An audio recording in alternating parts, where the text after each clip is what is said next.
foundation, how could she? One more day, another sign that Democrats are lawbreakers.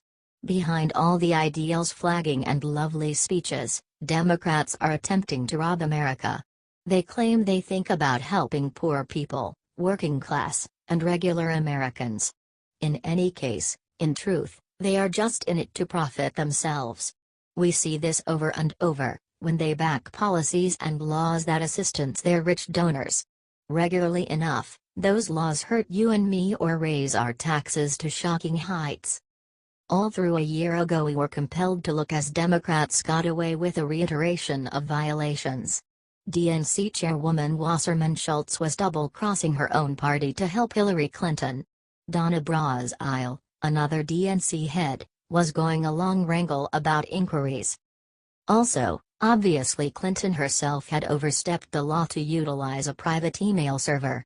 This to conceal the reality she was taking cash from foreign interests in exchange for favors. Presently we are finding out about another persuasive Democrat, who was found cheating kids. This one truly takes the cake. Via Free Beacon. Prosecutors wrapped up their closing arguments Monday in the tax evasion and fraud trial of the former Democratic Representative Corinne Brown, Florida, by telling the jurors the evidence overwhelmingly shows that Brown used her charitable organization to illegally benefit herself and staffers. The prosecution added that Brown's actions effectively led to the needy children being abandoned for scholarships. The real victims are all those worthy kids who could have gotten scholarships, who needed a leg up. That's who she's robbed from, those kids, Eric G. Olshan, one of the prosecutors, said during the one-hour closing arguments against Brown, Jacksonville.com reported. Brown's purported charity should be fundraising for understudy grants. It should enable poor children to get into school. Rather, out of the $800,000 raised, just $1,200 went to help the students. Where did all the cash go? At any rate, $200,000 of it went towards NFL tickets, extravagance excursions, plane tickets, auto repairs, and rich occasions. For the foundation's staff. The rest? Who knows? This is a nauseating misuse of trust. However, it is ideal out of the left's playbook. For quite a long time the Clintons have been funneling money into their pockets through their foundation. Yet they have not been raised on charges since they either have the correct associations in government or know how to conceal it. Brown wasn't as cunning and got roasted. In any case, what number of more wolves do we have among the sheep? What number of purported leaders are tricking the American public? What do you think about this? Do not hesitate and write your thoughts in the comment section below. Thank you for reading. HT Free Beacon.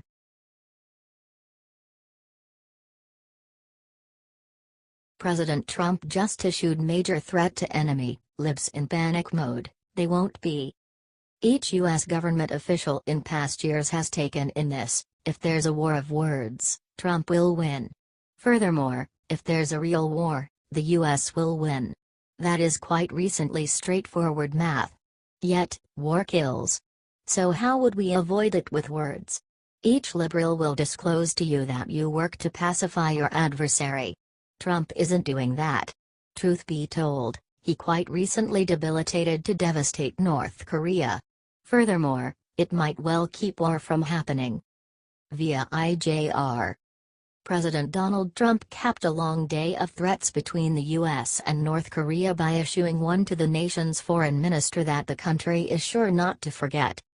Approaching midnight on Saturday, the president made an alarming threat to North Korea, doubling down on insulting the nation's leader Kim Jong-un. Trump not only called Kim Jong-un Rocket Man, a phrase he's used lately to describe the dictator, but he added the epithet little. It ought to be evident to the world at this point Trump talks his mind. Thing is, so does Kim Jong-un. What's more, the two leaders are pulling no verbal punches. Mr. Trump's insults make our rocket's visit to the entire U.S. mainland inevitable all the more, North Korean Foreign Minister Ri Yong-ho. Presently, You can most likely envision exactly how much frenzy this little trade caused. Twitter exploded. The web exploded. Each liberal, and a few conservatives, just went crazy. Be that as it may, I will let you know not to freeze. Here's the reason. To begin with, take note of that North Korean's foreign minister didn't influence his rocket's visit risk from a protected place. He was in New York City. As a feature of the United Nations, as you may already know. It's not likely that a North Korean diplomat will be in the US when a bomb goes off. Particularly not when he's enlightening individuals all regarding it. It's significantly more probable that North Korea is doing what individuals specialize in before the United Nations: put on a decent show. Make it strong, egotistical, and brave. Yet bear in mind, you don't need to move down any of it. On the off chance that you question me, recollect this is practically exactly how the UN has been utilized by real despots previously. All things considered, they let this person talk constantly. Also, nobody could comprehend what on the planet he was discussing. Certainty is, as odd as it sounds, inasmuch as the two leaders are making enormous dangers, it's not likely that something will happen. It's the point at which the dangers go calm that we need to stress. What do you think about this? Do not hesitate and write your thoughts in the comment section below. Thank you for reading. HTIJR.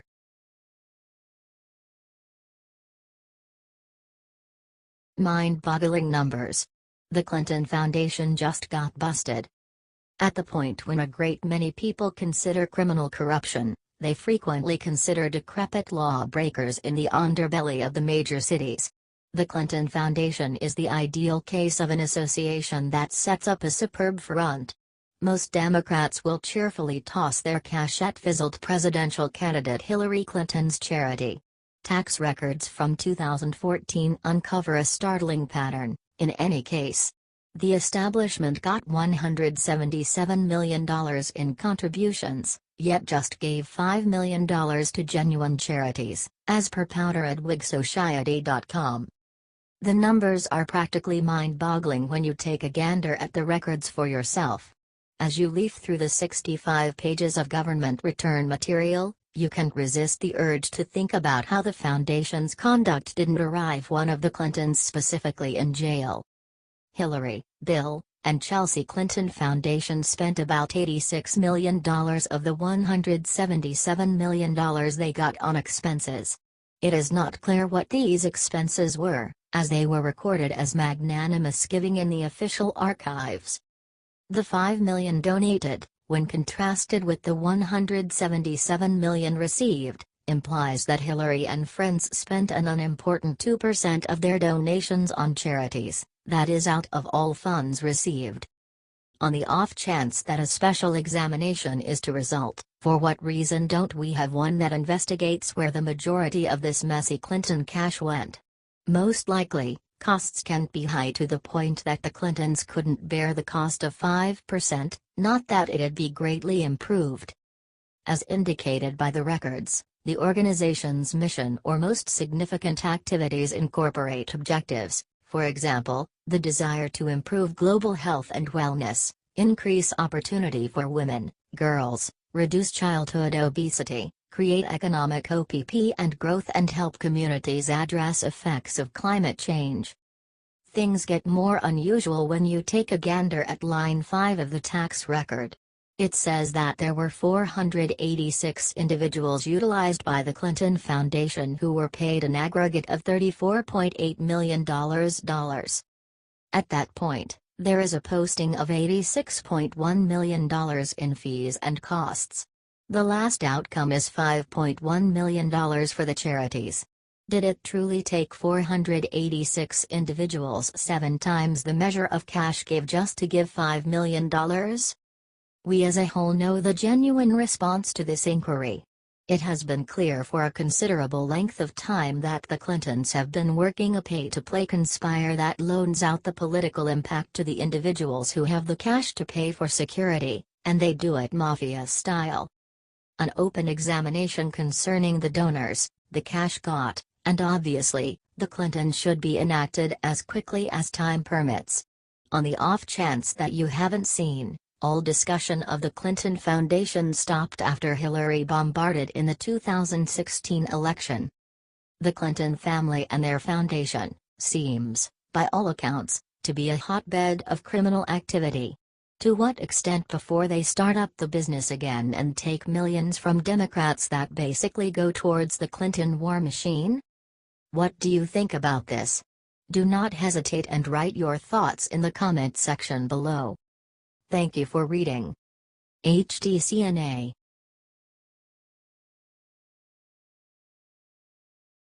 Major announcement. General Mad Dog Mattis: to all Americans, Obama lied to you, but now I'm going to tell you the truth.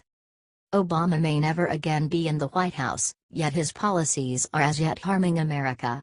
It appears we can't go 7 days without some new disclosure about the hidden policies and plans he set up before skipping out the front door. One of the numerous things the president unrightfully did while in office took credit for things he had close to nothing or nothing to do with. The most shocking of these is likely the troop drawdown from Iraq and Afghanistan, which was at that point arranged under Bush, however, exploited by Obama. While he got praises for bringing the troops home, the failure-in-chief likewise sent a dreadful part of those young men once again into the Middle Eastern sandbox a couple of years after the fact. Yet, since he isn't the sort to invite scrutiny, he did as such discreetly and with some basic number fudging, a principal highlight of his administration.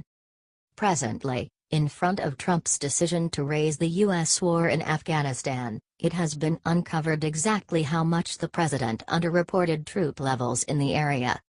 As detailed at the Daily Caller, the Pentagon uncovered Wednesday, at the heading of Secretary of Defense James Mattis, there are roughly 11,000 U.S. service members in Afghanistan.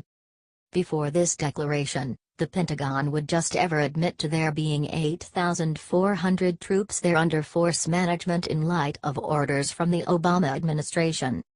Pentagon Chief Spokesperson Dana W. White and Joint Staff Director Lieutenant General Kenneth F. McKenzie Jr. emphasized the Obama time policy influenced combat readiness in Afghanistan and did not advise every bit of relevant information with regards to the quantity of U.S. forces in Afghanistan to the American individuals.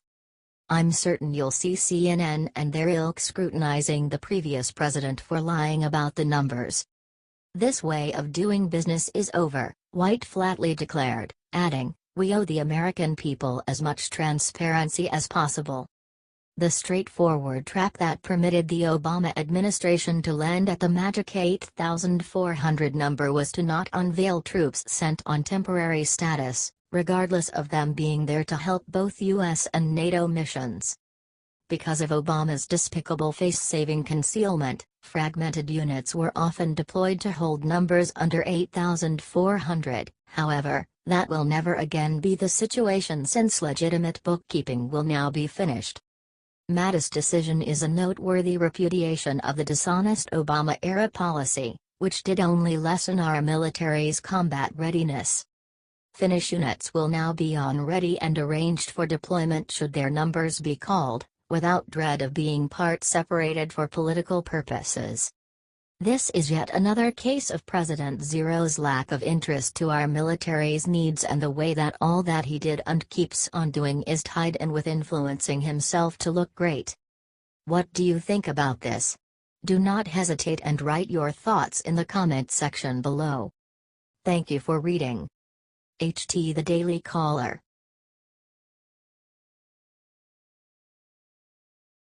Colossal fraud scandal just erupts. The numbers are mind-boggling. President Trump was right all along. President Donald Trump said from the beginning that voter fraud was a rampant issue in the U.S. He said he'd investigate the issue, and the moment he said it, Democrats went wild. Obviously, this alone implied at the actualities. Not just was the left very much aware of the election fraud, but since it was to a great extent to support them, they needed to imagine it didn't exist.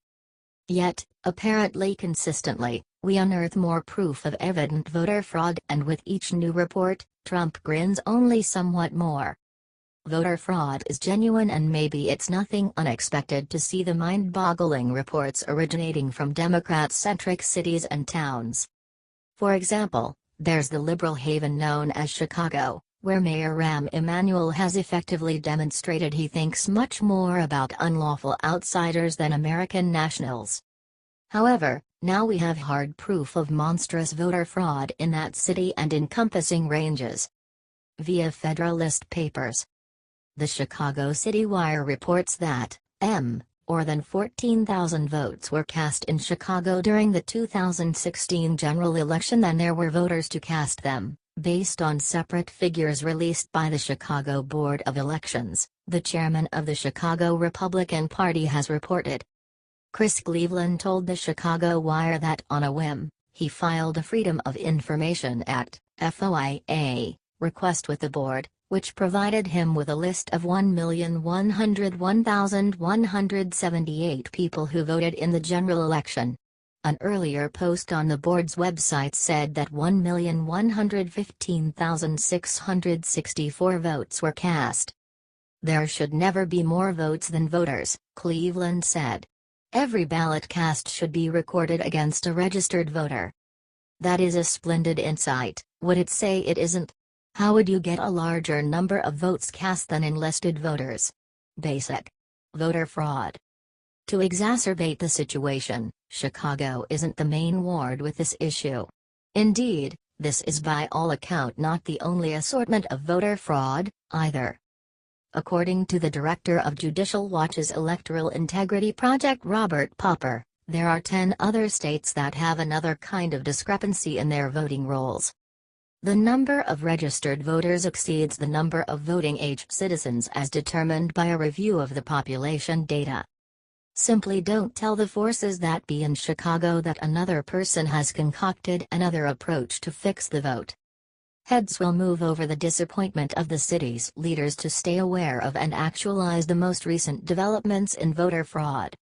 Regardless, this qualifies as a ludicrously tremendous issue and one that totally should be settled.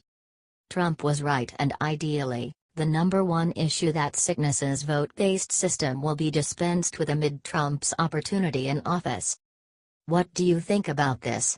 Do not hesitate and write your thoughts in the comment section below. Thank you for reading.